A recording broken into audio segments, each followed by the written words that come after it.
जब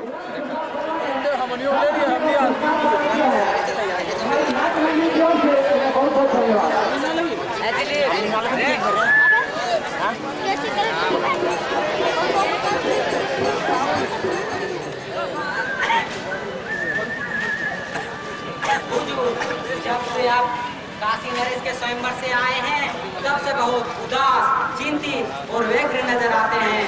मदिरा सेवन भी बहुत करने लगे हैं, जिससे स्वास्थ्य पर आपका बुरा असर पड़ रहा है।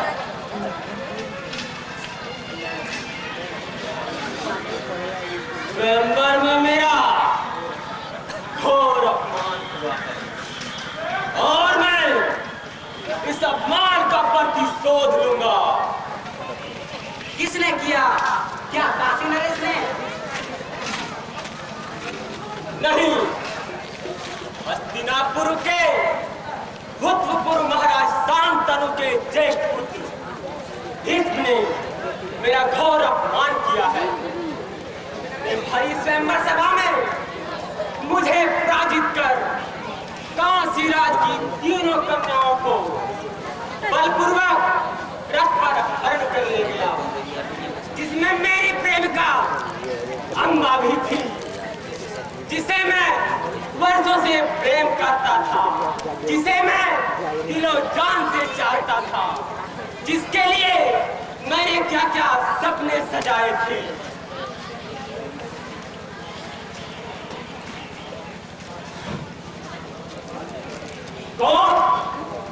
कौन हो?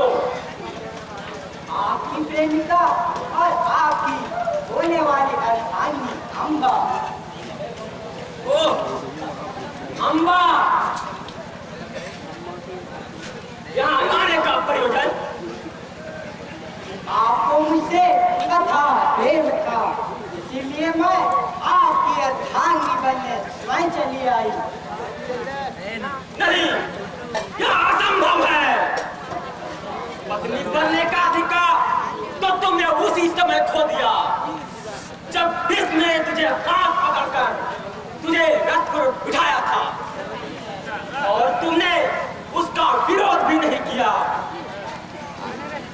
नहीं ना, की दृष्टि से मेरा अपमान ना करें। मैं आपके शरण में आई हूँ, तुमने स्वयं मुझे आपके पास आने की अनुमति दी है। भीष्म का नाम मेरे सामने मत लो, वो मेरा घोर शत्रु है। तुम हस्तिनापुर के राजमहल में रहकर आ रही हो। भीष्म तुझे हरण कर ले गया था, फिर क्या कारण हुआ कि तुझे मेरे पास भेज दिया? क्या सार्वराज को भिखारी समझकर उसकी झोली में भीष्म द्वारा देवी भीख डालने आई हो? लोहराज, भीष्म मुझे बलपूर्वक हरण कर ले गए थे, परंतु उनके प्रति मेरे हृदय में कभी अनुराग का संचार नहीं हुआ और न ही उसने कभी मुझे दूषित नजरों से देखा है। वो बाल ब्रह्मचारी है। मैं निर्दोष हूँ, आपके शरण में आई हूँ। भीष्म ने समय मुझे अपने आदमियों द्वारा आपके पास भिजवाया है। मेरी दो छोटी बहनों का विवाह भी भीष्म ने अपने छोटे भाई महाराज विचित्रवीर के साथ करवा दिया है। अम्बे, मैं बार बार कह रहा हूँ, मैं अब तुझे स्वीकार नहीं कर सकता। तेरी जो इच्छा हो, जा, चले जा। भीष्म के पास या कहीं हो बड़ी प्रसन्नता से जा सकती हो। यहाँ आने की कोई आवश्यकता नहीं है। नहीं, ऐसा नहीं कहिए शोभराज। मैं भीष्म की उदारता बहुत अच्छी तरह से जानता हूँ। वह तुम्हें मेरे पास भेजकर संसार का सर्वश्रेष्ठ वीर कहलाना चाहता है, लेकिन यह विचार उसका मिथ्या है, मिथ्या। शोभराज, आप भीष्म के प्रति ऊंचे मिथ्या आरोप आप अपने हृदय से निकाल दें।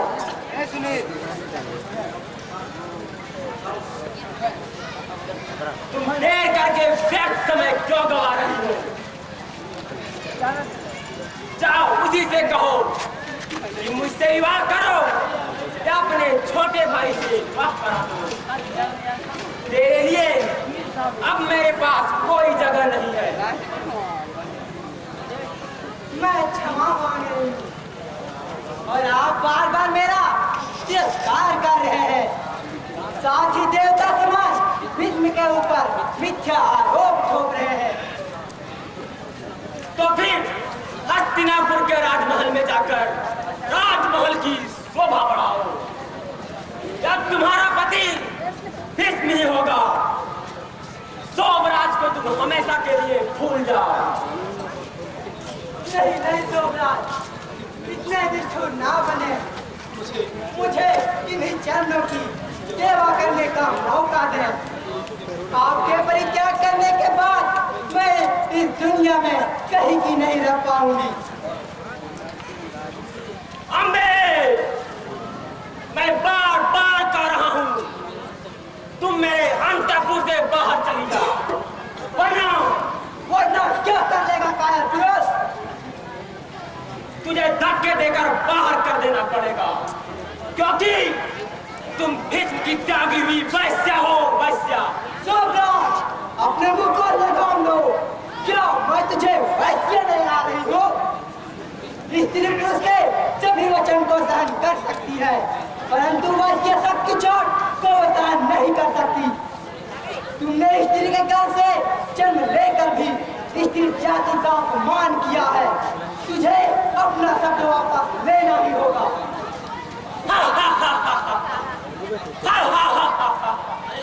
अरे तुम पवित्र थी, हर तरफ से विवाह योग्य थी, परंतु अब तुम सिर्फ भीष्म की ठुकराई हुई वैश्या हो। वैश्या। मैं समझती थी कि तू एक क्षत्रिय राजा है, परंतु तू राजा नहीं बल्कि गलियों का पागल घृणित कुत्ता है। अम्बे, तेरी इतनी हिम्मत कि तुम मेरे ही महल में रहकर मेरा अपमान कर रही हो। सावधान हो जा। अब तक तो होठों से उत्तर दिया था, अब तलवारों से उत्तर दूंगा। कौन सी तलवार से उत्तर देगा कायर पुरुष? इस तलवार से जो तेरे हाथों में है, या फिर उस तलवार से जो स्वयंवर सभा में सभी राजाओं के सामने भीष्म ने तेरे हाथ से लात मारकर छीन ली थी? फेंक दे इस तलवार को, वरना भीष्म की तरह कोई फिर तेरे हाथ में तलवार छीन लेगा। समझ गया, आज तुम मरना चाहती है। मैं इस तलवार से अभी तेरा सर गर्दन से अलग किए देता हूँ।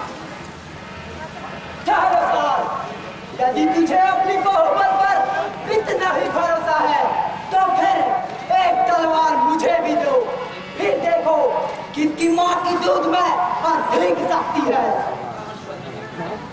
डर दुराचार ने उल्टा।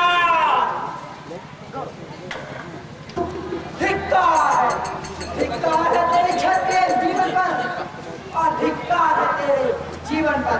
तुम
छत पे मैं खड़ी गली में दिलबर जानी,